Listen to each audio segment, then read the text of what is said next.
Too many things open here. All right, good morning, KW Milwaukee. Hope everybody's having a great start to their Wednesday. Everybody ready to rock and roll? Here we go.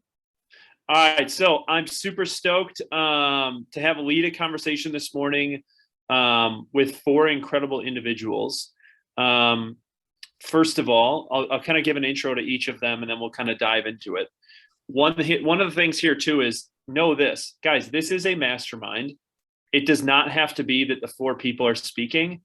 I will moderate the conversation.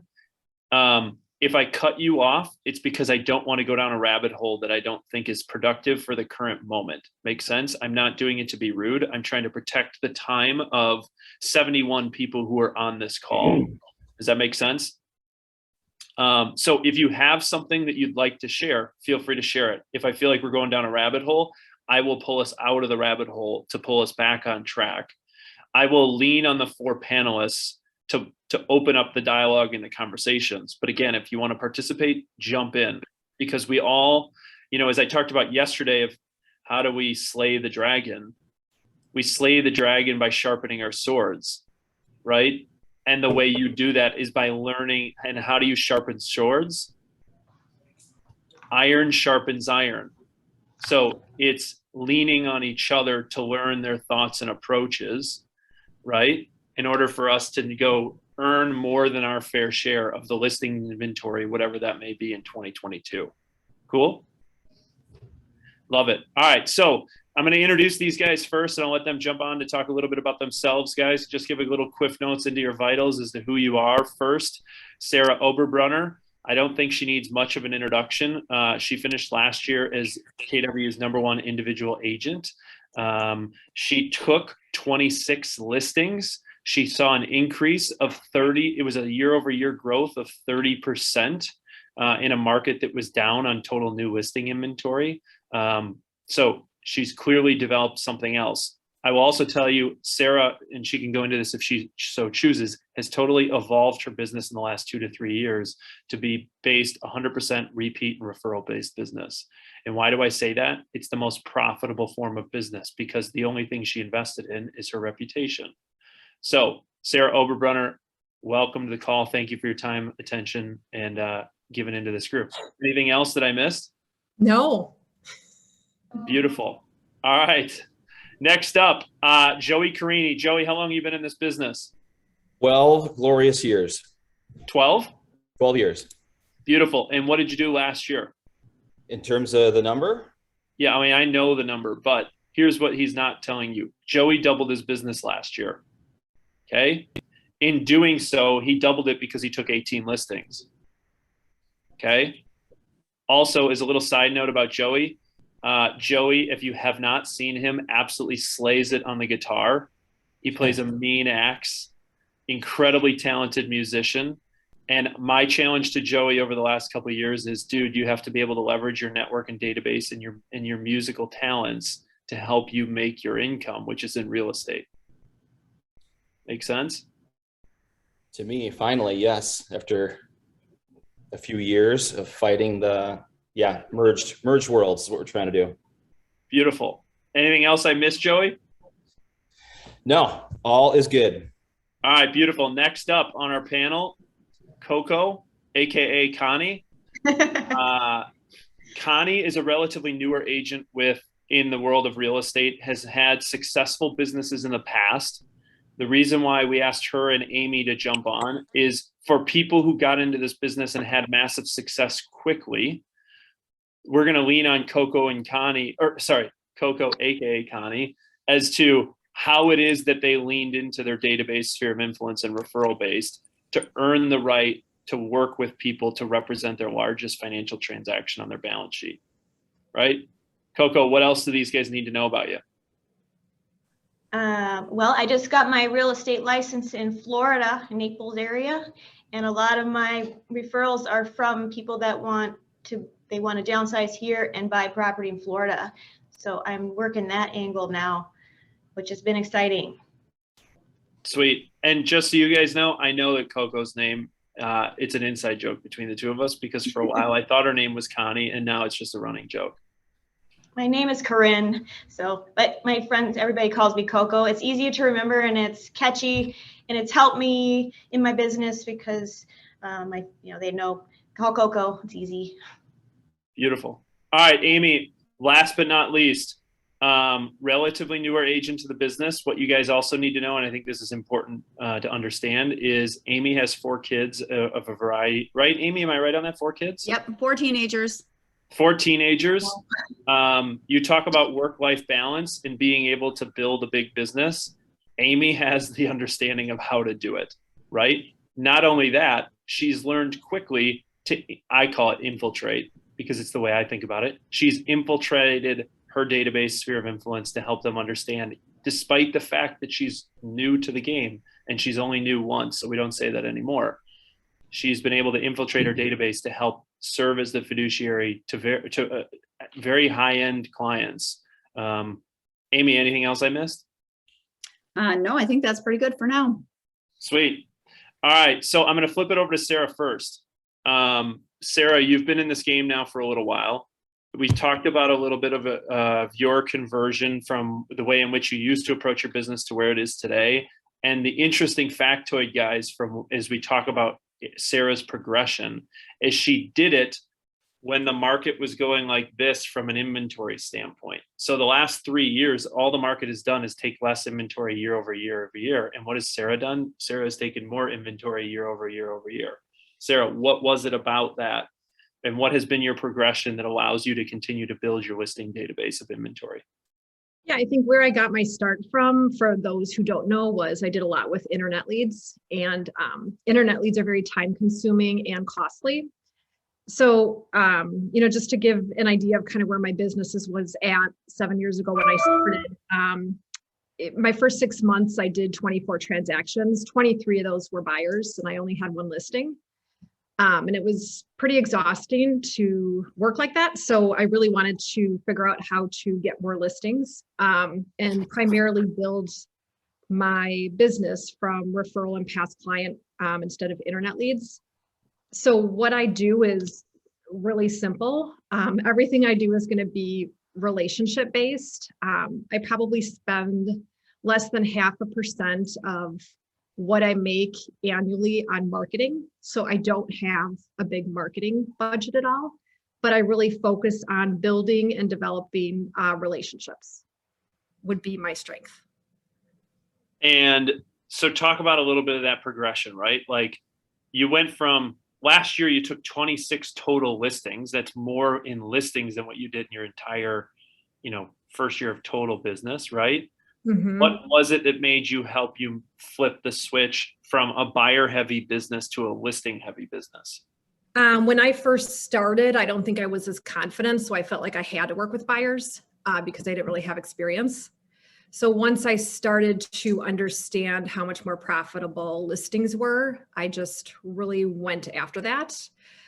So I didn't really have a big sphere or network. So what I would think like my sweet spot thing that I do would be, I have a lot of influencers in my sphere.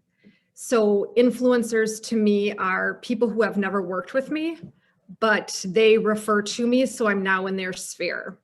So 3 out of my top referral sources year after year are influencers. They aren't past clients. So these people haven't done business with me, but they're getting me connected with their sphere and influence. Beautiful. What I want the group to hear is this. Sarah understands where her business comes from. And then what she does is she invests in those relationships that feed her. Does that make sense? I'll give you an example, another example where I think agents go wrong quickly. And Sarah is the master at this. Most agents, they give the gift to their clients when? At closing. At closing. Sarah, when do you give the gift to the client? Not necessarily the client, but you give the gift to who? The person who referred. Is that what you're saying? 100%. Okay. Yeah. So I always provide gifts to the people who refer. And for me, it doesn't matter if that person doesn't buy who they refer. I really reward the behavior. So that is something that has brought me a lot of business, because eventually those people who refer are going to refer somebody good to me. Eventually, it might take some time. But I reward that, and I do a lot of different touch points with my clients throughout the transaction as well. And touch points for me would be, like, I'll give an example. Okay. So with listings now that I take, I want to try to set myself apart from like everybody else to make it more memorable. So I have these candles here that I mail out that say new memories. And this goes right away to like a seller's house once they sign a contract. So they get this within 2 days, and they get a cute little card here. I get everything pre-printed, so it's less work for me. And I mail this out then within like the first 2 days of them signing a listing contract. So those are like examples of stuff I do throughout the transaction prior to getting an accepted offer. Yeah, what Sarah absolutely owns is the surprise and delight factor of rewarding the activity of what she is seeking more of. So think of it like Pavlov, right? If you don't know what Pavlov is, you can Google it, right? Pavlov is studying the behavior and rewarding the behavior that you're trying to drive. Sarah is like Pavlov. She is rewarding her referral sources for those that bring her listings, and she knows who those referral sources are, and she treats them like A-list clients, A-list VIPs, A-list celebrities. And then she creates surprise and delight moments within her transaction that rewards what she is seeking. So for example, she gives them the candle when they sign the listing contract. It is not at the end of the transaction, how has the experience been had, this, that, and the other, everything's been done, boom, boom, boom. She's doing it along the way to reward the activity that she is seeking more of. That makes sense? Did I get that right, Sarah? Yeah, and I would say like my top 3 influencers that I have last year gave me probably over $3.5 million in volume from those 3 individuals. So those influencers too, I also do like events throughout the year, and I invite past clients to them. I mean, they're small events, but they're really not business related, but I invite my influencers to those things as well. So I'm already kind of pretending that they're involved like in my circle. So like in 2 weeks, I'm going to do a yoga event at a yoga studio. And it's like a Galentine's Day yoga event. So I invited a bunch of past clients, but then also my influencers are going to be there too. And I already got like a buyer referral from one of them last week after I sent out the invite. So the intention is to not invite them to try to get business, but it turns into business when you build those relationships. Yeah, and here's the quick math on that. Those 3 relationships that Sarah referred to individually, if you equate the relationship to her income, equated to each relationship, each individual person was a $35,000 return on that investment in the relationship. So those 3 relationships delivered about $100K in total income for Sarah. Now, Sarah would never look at the relationships like that. I'm using that as an example to say, in terms of where you invest your time, energy, and resources, and are you seeing a return in order to go find and shake the trees for more listings. Charlie, can I ask a question? This is Yeah. Kristen. Sarah, when you say they're influencers, are you talking social media, and how do they promote you, or how do they refer you? Yeah, good question. So they're not social media influencers. Like, so one of my influencers would be a real estate agent out in Green Bay that I have. And we just have a good relationship. When we initially met, I had to give a lot before he gave to me. So I usually like to think it's about 20 gives before I get one ask. So that's kind of how much I have to pour into these people before like the relationship starts happening. But now, like, he and I have such a good relationship that the business just naturally comes from him. Another one would be my yoga teacher. So she has a really good following of people. Like, I couldn't ever probably get into her sphere, but she brings me into that just based on the fact that, like, I go to her yoga classes. So like anytime we're in class, she will always bring up like, how's the market? And then people at the class will start asking like, oh, you're in real estate. And then it just gets to like conversation. But I don't lead through business. I lead through relationships. Think of it like this: influencer equals raving fan, her yoga teacher is her raving fan, right? It's not the influencer you would think of from a social media standpoint. And so she invests her time, energy, and resources into her raving fans who help amplify her reputation.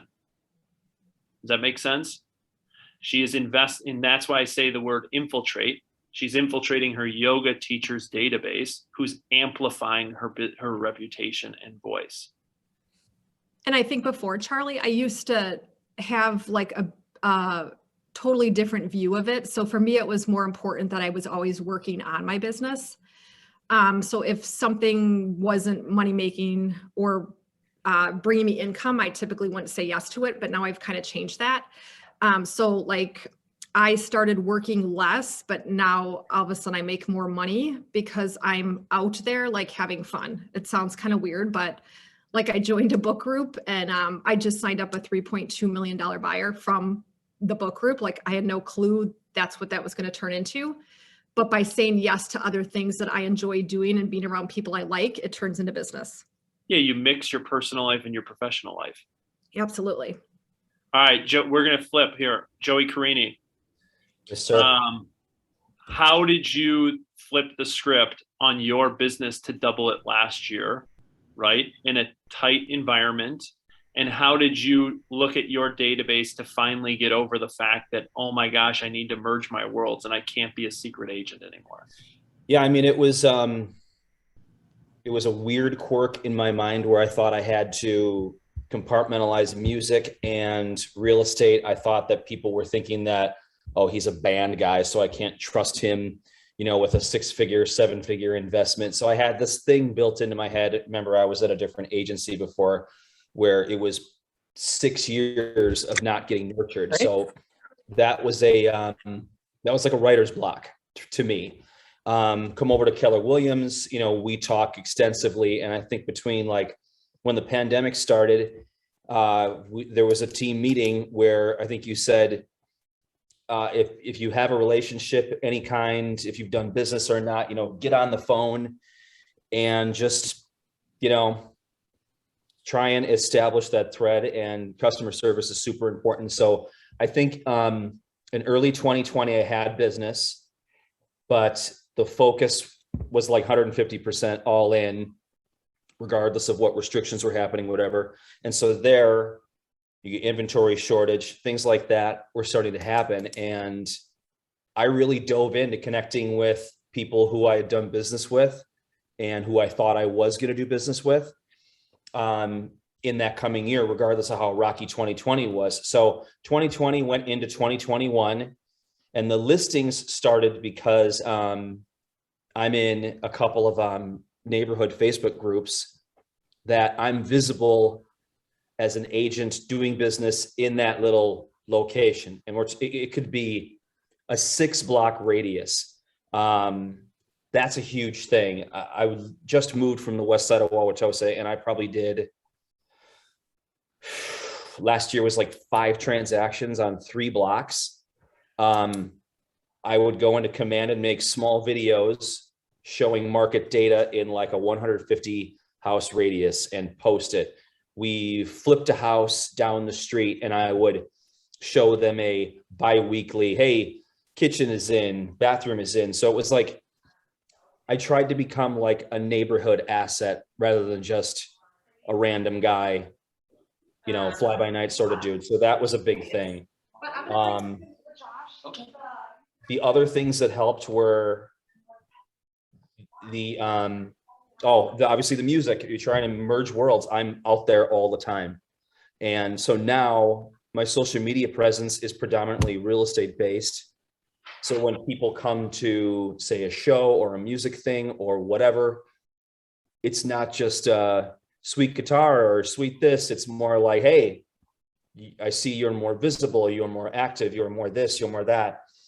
Let's talk about listing the house. I mean, some of it comes from just strategic, regular, informative content.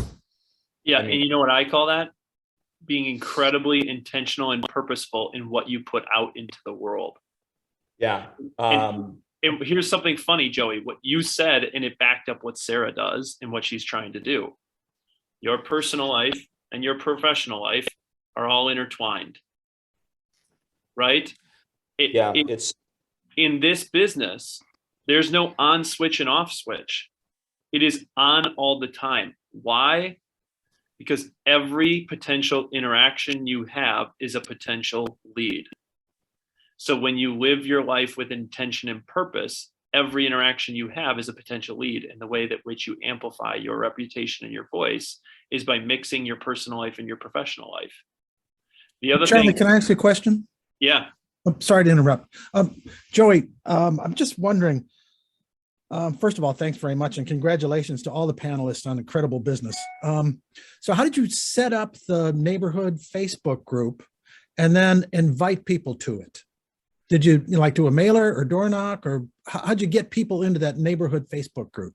Honestly, I just moved recently to Germantown, and it can be as basic as walking your freaking dog on a nice day and trying to somewhat naturally make it a regular thing to interact with your folks and kind of nurture the fact that I'm starting this group. It's more of a, not a, hey, I'm selling real estate neighborhood group. It's more like I'm a resource for you for all things real estate, all things housing, all things that you guys have obstacles with when you're trying to find a dude that's a good plumber or a good HVAC guy. And it's not just Facebook now. It's the Nextdoor app is becoming a thing too. I've got competition in both West Wauwatosa, where I've lived, and now where I'm living in Germantown, like fierce competition, agents that have been up here 25 years, and I get their postcards every freaking day. So, another Charlie-ism is they make noise, you make more noise. So, I mean, I'm kind of living by that, because this Nextdoor thing was already established by another agent, and I think it was like a subdivision thing. So I created one saying like real estate Q&A, and it's localized to Washington and Ozaukee counties, and it's anything real estate. So my aspiration is to try and get them to engage, and you become the level-headed, consistent resource for anything that's in the neighborhood, that's anything real estate. That happened well in the Wauwatosa group. I'm still in the Wauwatosa group. I still have a rental property over there. And now I'm trying to nurture different neighborhoods. yeah, I think the coolest thing about it too, knowing Joey's business extremely well, last year, Joey did his business in 3 neighborhoods: Bayview, Tosa, and Germantown. And he nurtured the hell out of those areas and those relationships. And what he understand was this, and I've said this many times before, and it's Newbie will talk about it, Tommy Choi will talk about it. Joey, what he isn't articulating is he understands that his relationships are like an ATM. He has to make deposit into his people's lives. And Sarah said this too. She had to make deposits into that agent up in Green Bay's live 20 times before she could make a withdrawal, right? Joey wants to be the resource and the guy of like, hey, you need your air filter changed? No worries, I got a guy. Hey, you need a pool guy? No worries, I got a guy. Hey, you need your roof inspected or a chimney or whatever, chimney sweeped or cleaned? No worries, I got it. He's making deposits into his farming neighborhood's lives so that he can then ask for the withdrawal when the withdrawal shows up. Did I get that right, Joey? Yeah, it's true. I mean, the most basic example, 2020 and 2021, we were rehabbing a house, and literally either one house down or 2 doors down, a neighbor knocks on the door. Hey, when you guys are done here, sell this house. I mean, you're basically getting your opportunity from already doing your job. I mean, yes, I have to know what's going on in the neighborhood, and the data is key. And you combine that with, the ability to speak to people, and then you're having your knowledge. And then, I mean, that's got to be as old school as it is, aside from regular old school marketing, canvassing. I mean, it's just word of mouth, and being there, being present is huge.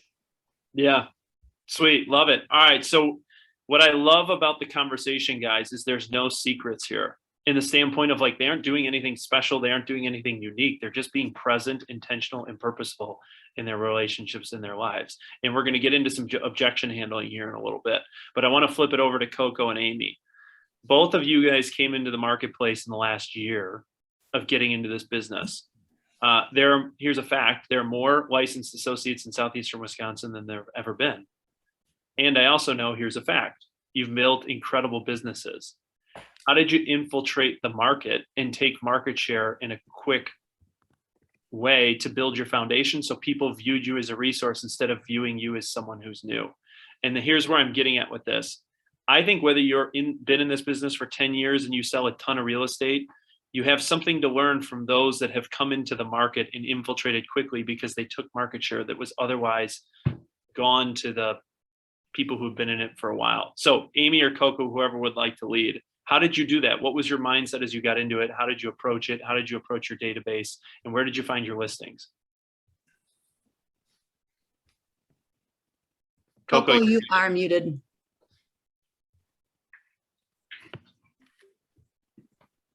Amy, why don't you start?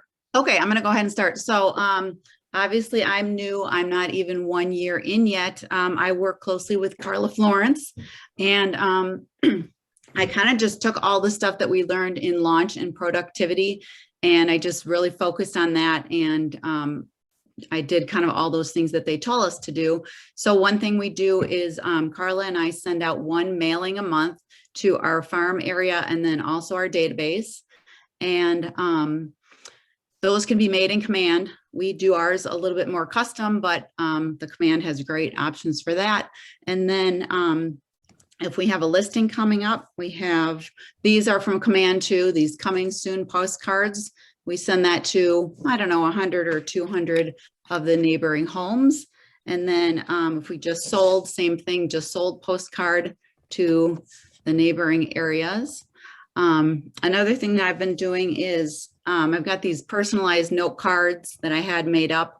And if I have something to say to a buyer, like at Christmas time, there wasn't a lot going on and they're probably thinking, why aren't you sending me anything? But I didn't really have anything to send them. So I sent a couple of people a note card and said, just hang in there. There's more listings coming. We just have to be patient for a little bit here. I would say these note cards are pretty effective, putting them in the mail, and people kind of seem to respond to those. They're very personal. And then one more thing that I love is the grocery store script that we get every Tuesday morning. So if I'm at my bunco once a month, or if I'm on the sidelines of my kids' lacrosse games and it comes up, I don't want to like bore people with all of what's going on in my real estate world. So that script kind of helps me just boil it down to just one or two things that I can lead in with. And then if they give me an opportunity to talk more, I will. But all those things are great for new people because I don't have any repeats and referrals yet. I'm hoping to have some of those in the next year or two. And then the last thing that is kind of a big one for me is turning buyers into listings. So when I'm working with a buyer and I know they have to sell their home, I'm, making sure that I'm communicating really well and, getting all the information that they need and taking them on great, taking them to great homes that match what they're looking for, hoping to get that listing afterwards. And then one more thing I wanted to mention. So our monthly postcard that we send out, Carla and I just had 2 listing appointments in the last 5 days. So we're pretty excited about that. Those came directly from the mailings and we didn't know those people. So. Yeah. You know what I love of what Amy just reiterated? 2 things. She implemented the education. Remember, education without implementation is just entertainment. Amy is not here to be entertained. She implemented the activities into her life. The second thing, she doesn't do anything that's crazy expensive. She doesn't do anything that is reinventing the world. She talked a lot about postcards, handwritten notes, simple strategies to get in front of people. And Joey said it earlier. When there's a lot of noise in the marketplace, what do you need to do to cut through the noise? Make more noise. Amy, love it. Coco, how did you? Hi, I'm unmuted now. Yeah. When I first started, I barely hit a year. Last week was my year here. And the first thing that I had to do was look in the mirror and stare fear down and say, not today. You can't let fear dictate anything. I had to get out there. I came to every single class that was offered. as much as I could do. I called other agents, I called the teams, I called and I reached out to every single person in my phone and in my email. And, I used to have a business. I was a sommelier at a wine bar. I owned a wine bar. So I hadn't talked to anybody of these people in a lot of years. I live in Oconomowoc, so I had to get my face back out there. I hosted a lake country wine mixer at one of the local restaurants and got my face out there. I got some business cards that were nice and note cards. I handed them out everywhere I went. And then it was 7 months before I had anything. And I was getting discouraged and I thought, okay, what do we do here? Well, then colleague Garen had a lead of a beautiful lake property in Pewaukee. I walked up to this man's door and asked him for his listing. And we got a single party listing. And that was the first thing, the first contract I ever signed, which was exciting. And then it kind of all hit. So I just kept reaching out and I had buyers and I thought, I'm going to be this great buyer's agent. Well, then my buyers had homes to sell too. So that's how we formed a relationship. One of my first clients was an attorney, a very powerful, strong divorce attorney. And she liked to be briefed. So I learned good communication skills. I connected with her every morning. I wake up, I'm like, okay, I'm calling Nina. Hey, today we're doing this. And she had her childhood home in Madison. So it was an hour commute for me. I didn't say no to any business. Anybody that, I don't care where it was, I will drive. I have a full tank of gas. Anybody needed help in Milwaukee. I wanted to learn how to show homes. I wanted to learn what other agents did and what not to do.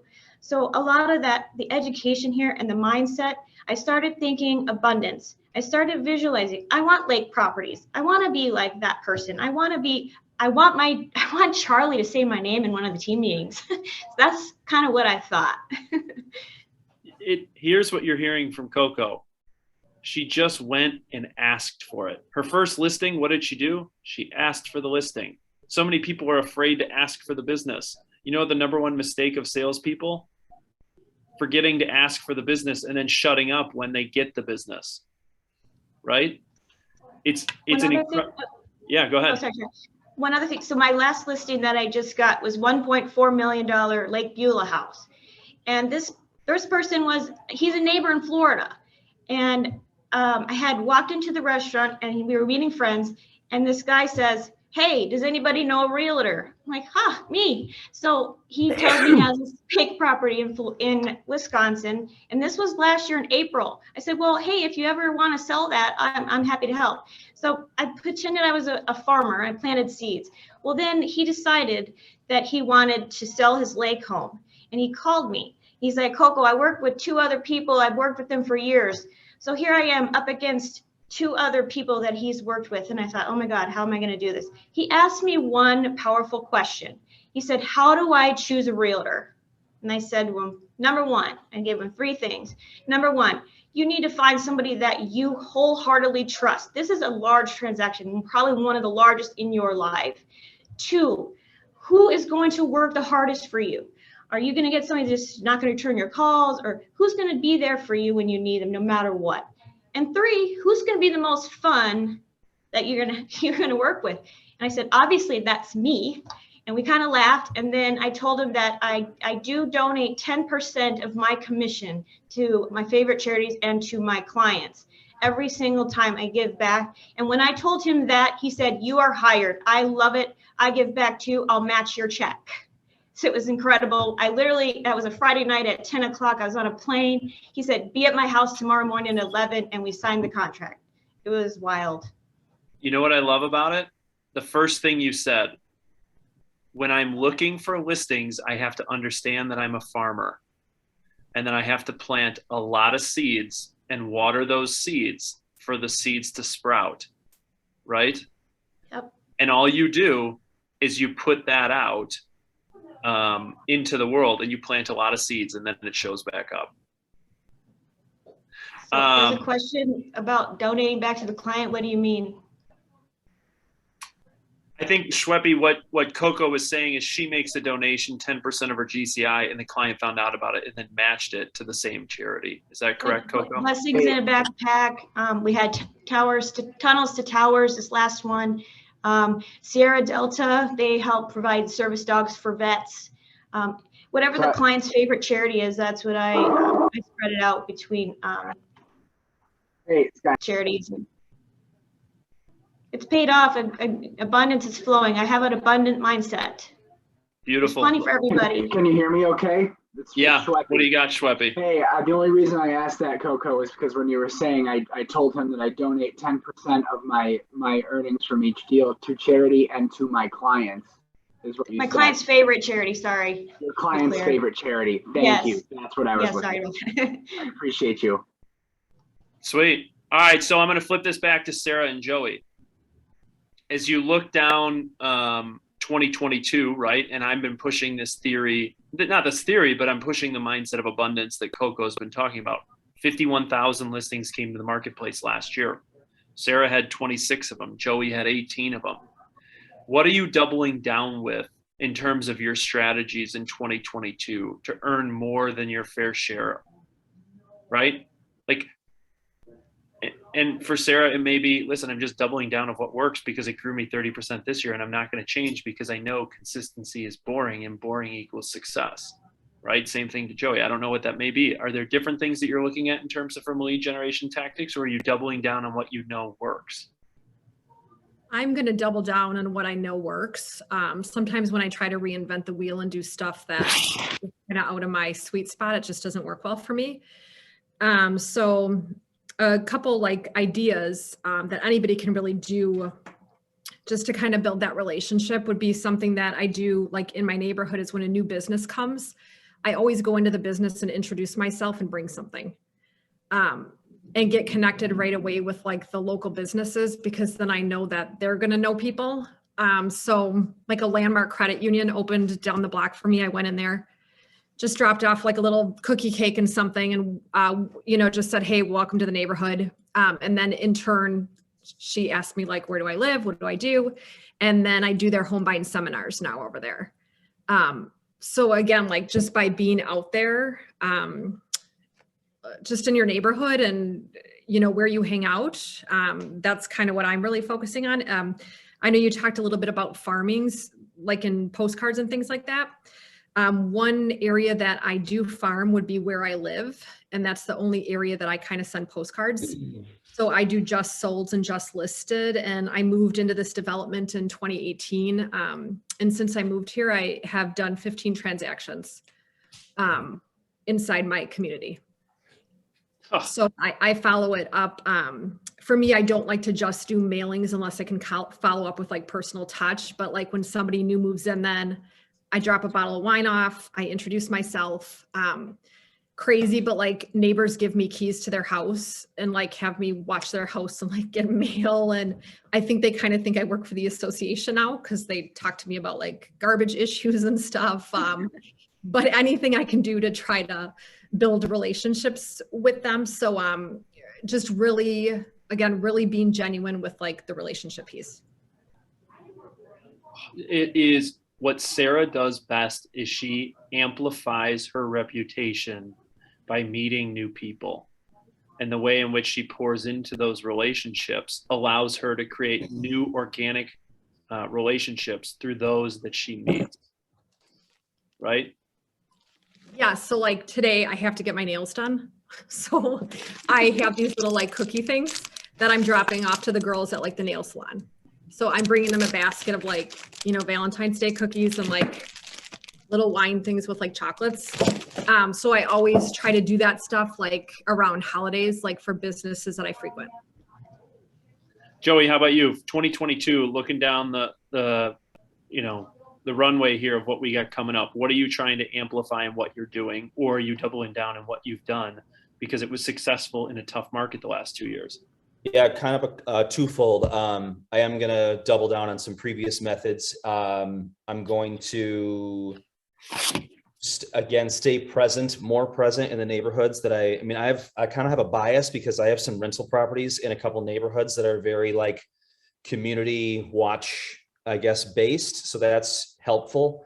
And that is that is a kind of broken record. That's been super helpful. I mean, the West Wauwatosa neighborhood, I have a rental property there. There's actually a competing real estate agent over there who runs the Facebook group And I said, hey, look, I'm not trying to compete, but you've got your thing and I've got my thing, and there's 250 houses around here. So, let's, keep things normal. And so far it's been good. I'm bringing a contractor over to an old neighbor next week. And just that, I'm bringing her a contractor to a house that I sold 5 years ago. She's living in that listing. So, our conversation is so natural. I almost feel like it's advertising without advertising, if that makes any sense. So I'm bringing her something she's been looking for a year. So neighborhood relationships are big, whether the people are still there or I moved them out to like Brookfield or whatever. I stay in touch with them. When we had a deep freeze a couple weeks ago, all the new buyers that purchased, say in the summer or fall, I just small talked. Hey, is your furnace good? Are you guys, happy with the house, etc. I go, if you have an issue, I just find ways to touch base with them. I think Sarah's is really good. Like giving small little gifts is cool. I think the seasonal theme is cool too. I've done that too. I'll drop off. You go on Amazon for $25 and they have little mugs with assorted coffees, and we're always out remote anyway. So if there's someone I'm close to off an appointment, I'll just stop by and drop it off and just say, hey, little happy new year thing. To me, the new year is good. We're still in the new year. So, it's like, I have an icebreaker right there. Something new, Germantown, different vibe. Joined the Chamber of Commerce. They've got a regime, basically like younger people to older people coming in, going out. There's a regime change going on. So I'm trying to become an asset for them just based on availability and energy and ideas and contributions. It can be something goofy like I'll be in the parade, just help them coordinate they have like 3 parades a year with 50 people that come together. And I don't think they have any real estate agents in that group. So that's just interaction, basic interaction again. I think one of the things, guys, that you're hearing from Joey is Joey moved into a new market. It's a new territory for him. It doesn't sound like he has deep-seated relationships in these areas. So what is he doing? He's investing his time and talents into those areas in order to grow deep roots, to earn the opportunity at their trust and respect to sell their largest financial asset. Yeah, for sure. It works. Oh my gosh, it works. Yeah. There's competition, here. There's a couple of agents that I know who they are. But there's a lot of houses around here still. I'm close to Menominee Falls. Yeah. You know how many homes are in the Germantown area? 18,000 homes. Yeah. There's a bunch. There could be 10 realtors in that. So what? Just like you said in Tosa, there's 250 homes in the subdivision of the little group that you're in with the other agent. Guess what? That's more than enough for the 2 of you to go around. Exactly. Coco said that mindset of abundance is a powerful mindset, so that you're not thinking about how am I going to squash the competition, of how are we rising tides lifts all ships. How are we going to both rise together? Yeah, exactly. Again, I'm not saying everyone has to be a musician, but I joined the Wisconsin area music industry board as well too. So that's another click, is like 20 years ago, musicians were playing in bars and, they were just playing gigs and had part-time jobs. Now people are mid 30s, late 30s, early 40s. These musicians that I've known are coming to me with this musicians stick together thing. And so that's another kind of a sphere. So I'm not saying you have to be a musician, but Sarah's in yoga, I have music, we all have our things, but that knowledge base with like a seasoned relationship is, I don't know, it's priceless. It's big. Totally. All right, Amy, I'm going to flip something back to you. As you look ahead to 2022, you had success utilizing a lot of very traditional tactics, right? What are you looking to do in 2022 to help then scale your business? And are you looking at diversifying what you're doing, or is the traditional, you've seen that the investment in the traditional tactics have worked and that's where you're going to invest your resources? I'm definitely going to continue to do what we've been doing because that seems to work and get the name out quite a bit. And then in addition, I feel like my year anniversary is in March, and that's sort of like a just kind of a timeline for me to start thinking about the fact that I actually have experience. Because when you're brand new, you are just like, nobody wants to work with me. I'm brand new. So once I have a year under my belt, I'm going to have a lot more confidence. So I'm plan on doing probably a little bit more of what Sarah does in as far as small gifts and things like that. But also just being a little bit more bold instead of thinking, oh, my friends don't want to hear about this. I'm just going to tell them. So that's kind of my plan, is to use my newer confidence to expand my business and have those conversations more often when I'm at the groups, like Joey's got his musical groups. Everyone has groups. I've got, high school parent groups and grade school parent groups. So I'm just going to try and leverage off of that and have more conversations. Totally. Amy, let me give you a piece of advice. And it's not really a piece of advice for you, but it's for anybody. You're only new once, and it's the day you get your license. Day 2, you're no longer new. So don't cut yourself at your knees, right? You're only new once. It's the day you get your license. After that, you're more experienced than you were the day before. Right? You got it. You're doing all the right things. All right, Coco, how about you? Is it more of the same? You seem to be the one that's not afraid to ask for business and going into it. I have more confidence, which is making me less fearful. I find that helping others and forming symbiotic relationship is working really well. Going after the referrals, and I'm visualizing and manifesting, I'm believing, I'm giving back, paying it forward. And as Maureen said, fake it till you are it. So that's what I'm going to do. I'm going to dress like $1 million, look like $1 million until I am a millionaire. And I want to project that to everybody. I'll be available to help, and I want to learn. I'll still continue to take all the classes, because every time I go to a class, every team meeting, I always take some wonderful nugget that helps my life. I have a 13-year-old daughter. She watches me. I want to be an inspiration to people. I want you to say, I saw her in the beginning and now look at her. I can do that too. That's the kind of person I want to be, and in business and in my life. Love it. She is living a world on fire. Love it. All right. So let me ask you this, guys, of the 4 of you, and anybody can take this. The common objection that we're seeing in the marketplace today is sellers, quite frankly, don't want to be buyers, right? And the reason why we're having a little bit of a kink in the inventory is that sellers say, where would I go? What would I do? How are you overcoming it? Don't all jump at this one at once.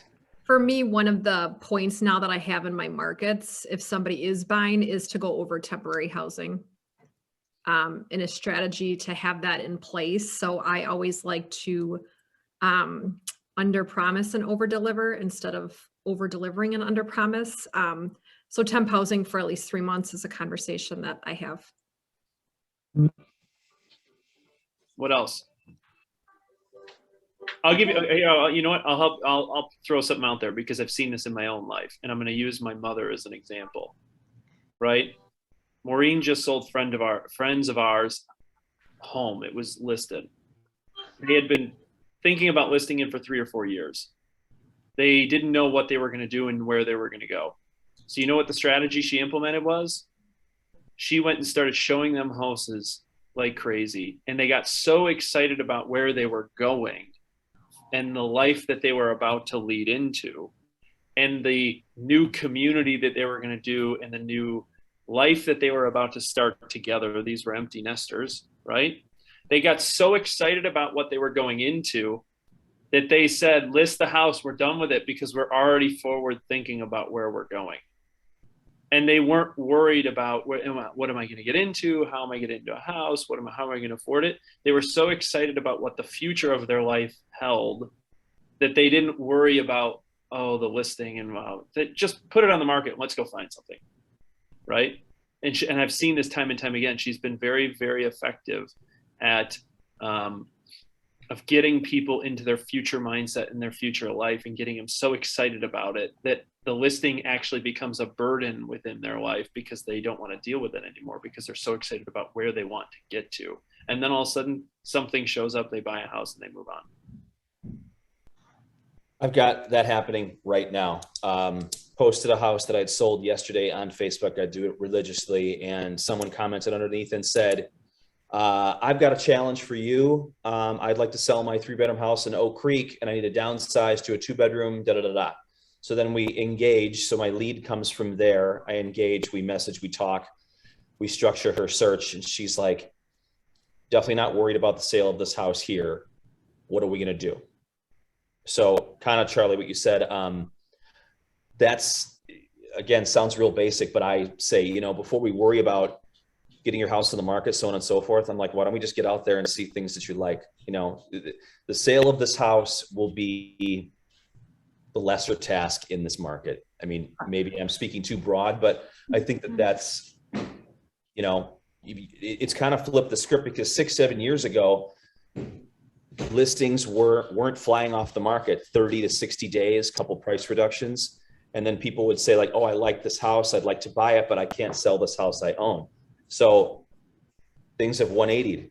And so that's where I'm coming from. What else? Any other perspective?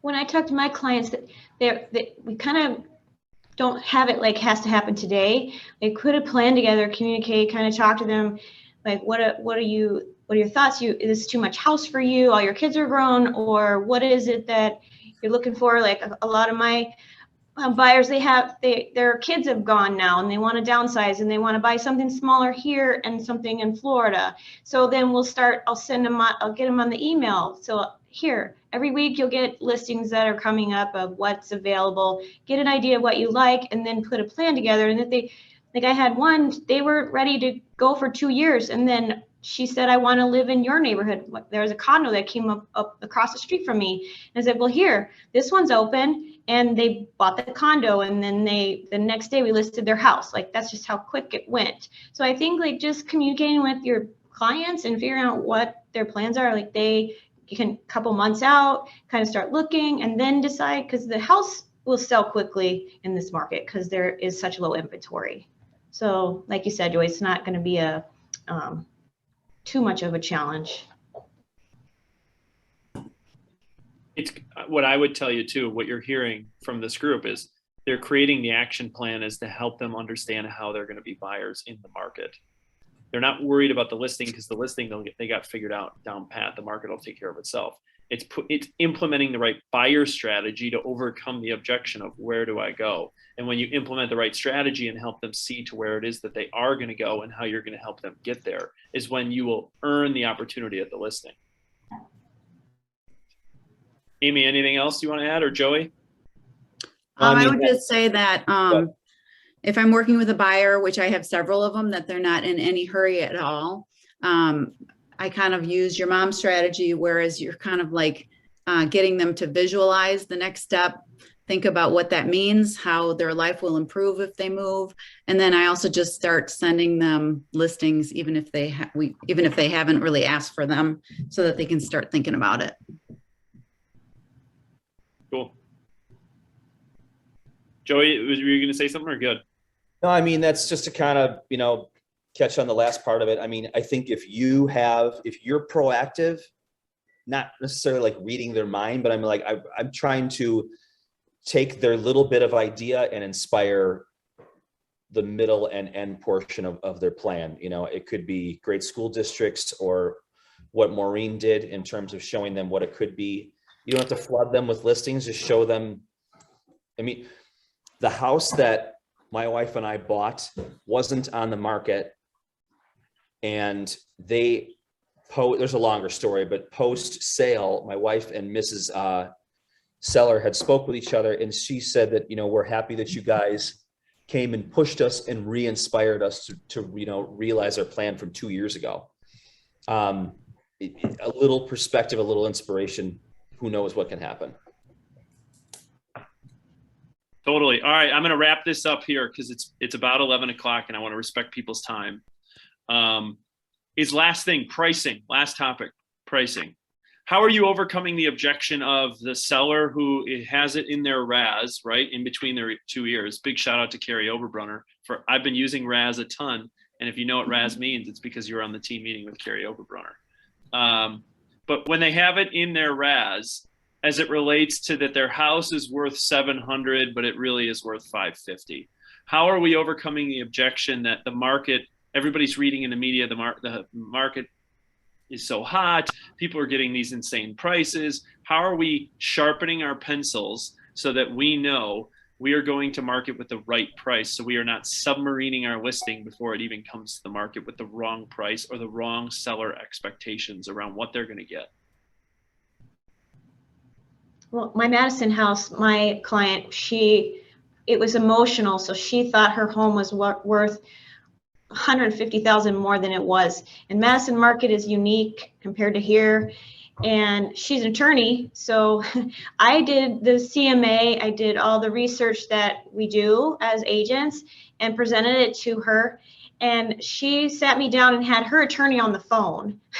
And he said, well, we think that it's worth this. And I said, well, you know, you're in Milwaukee, we're in Madison. So we ended up coming to a compromise, and it was still overpriced. But then under the advice of Connie and the teachers, they told me to put a clause in the listing contract that if there was no action within the first 10 days, no showings or anything, that we were going to lower the price. So that's what we ended up having to do. I listened to my client and we did what she wanted. It didn't get any action. So we lowered the price a little bit. We did some open houses, and then we finally, it took me about four or 5 months to sell that. But we ended up finding the right buyer, and it was about $5,000 over what I originally suggested she listed at. Cool. Sarah, how about you? Or Joey, how about you? Or Amy? How are you overcoming the objection of the outsized seller who thinks their home is worth more than what it is? I think this is a common problem. I've had this happen a couple times this year, and I would just say diving deep into the comparables is super important. Making sure that you're comparing an updated house to an updated house, or if they're not the same, the location, is there a finished basement, room count, lot size, and obviously location, and then also show some comparables in an area that have had price reductions, and kind of explain that is a rabbit hole that you don't want to go down. So that's kind of what I do. Remember, data removes emotion. And in a very emotional transaction, you leverage data to help you tell the story, to be very objective in your approach. Yeah, I always let my clients know that you can't underprice in this market. And besides pricing, there's going to be other things that we're looking for, as far as people waiving appraisals, making up differences, waiving inspections. So it's not really just about the price.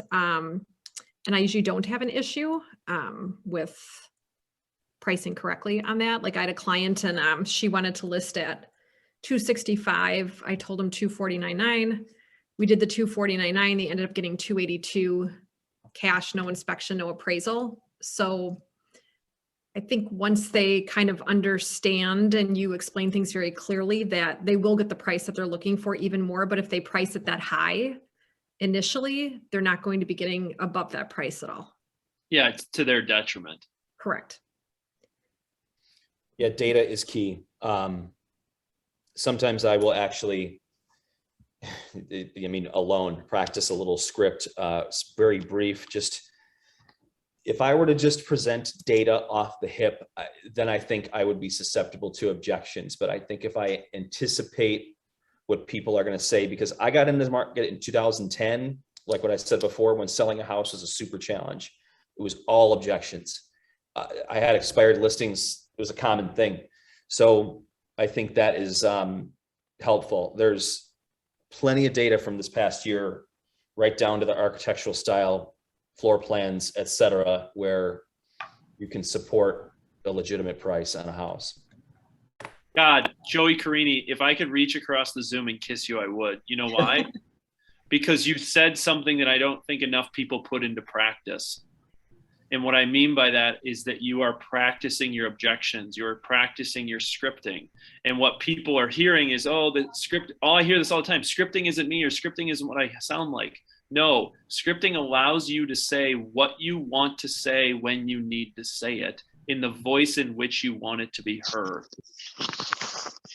So, Carini, I love that you brought that up, that you practice the objections and that you are anticipating in advance so that when you show up, you can show up prepared and ready for the conversation. Yeah, people can, I mean, people know when you are hesitating, body language, the way you deliver. And there's, what did you say in the meeting about a month ago? Everyone knows 7 agents. I mean, yeah, I've had situations where I'm trying to list a home and I'm competing with one other person, and it's like, I have no idea why this should be an issue, because I'm trying to work through these things and show them that I'm autopilot for them. We will achieve a goal for them. It will be smooth. We'll be the calmest person in the room, and all they have to do is just let me do our thing, and that's it. If you show that autonomy and that lack of hesitation, knowledge, confidence, it's not easy. I mean, I'm taking notes today because every year I still feel like I'm new. So, and so I have to practice. It doesn't come naturally. I love it. Love it. Well, guys, first of all, Sarah, Amy, Joey, Coco, thank you guys for pouring into the group. You know, for everybody who's on the call, thank you guys for jumping in. We're going to continue these series once a month, where I'm going to pour into different leaders all around listings, because listings are the name of the game.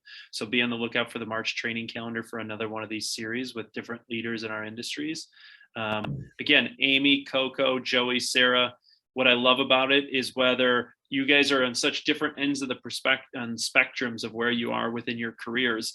And for someone who's been in the business a long time, they have something to learn from some of those that, like Amy and Coco, who are new. And to Joey's point and Sarah's point, they've been in this game for a while. They always have something new to learn as well. So guys, thank you for your time. Thank you for pouring into this group. And if you guys have any questions, don't hesitate to reach out to myself, and we'll make sure we'll put you in contact with one of these 4 guys. Thanks, guys. Thanks, Charlie. Thanks, Charlie. Thanks, panel. Thanks, everybody.